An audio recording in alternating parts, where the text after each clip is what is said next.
Hi, I'm Magda Szubanski and I'm going to be reading from my memoir, Reckoning, and this is the first little introduction. The Stone of Madness. If you had met my father, you would never, not for an instant, have thought he was an assassin. Warm-hearted, friendly, engaging, intelligent, genial, generous, humorous, honourable, affectionate, arrogant, blunt, loyal. He was a family man. He was handsome, although he did not have heroic stature. He was 5'4".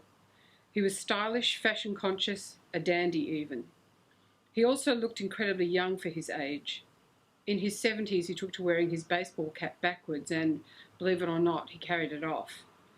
He loved tennis, he loved ballet, he loved good conversation.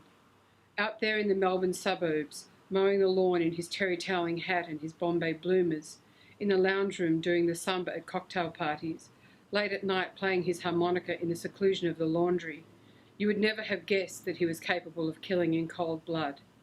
But he was. Poor bastard. He was born in 1924.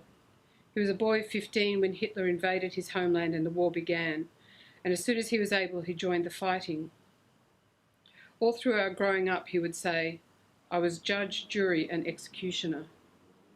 And I could never imagine, cannot imagine even now, what it feels like to have that responsibility, that guilt, to be a little god with a gun and the power over life and death.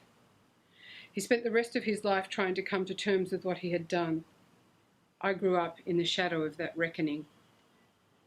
In the Museo del Prado, there is a painting by Hieronymus Bosch called The Extraction of the Stone of Madness, painted around 1494. In the 15th century, itinerant surgeons offered relief from the scourge of insanity by performing trepanation.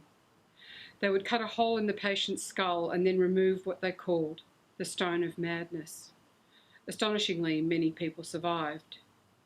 I swear sometimes I can feel that stone in my head, a palpable presence, an unwelcome thing that I want to squeeze out of my skull like a plum pip, using nothing but the sheer pressure of thought and concentration, if I just think hard enough.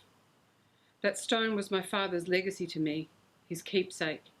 Beneath his genial surface, somewhere in the depths, I would sometimes catch a glimpse of a white, smooth, bone-coloured stone. A stone made of calcified guilt and shame. I could feel it. I can feel it still.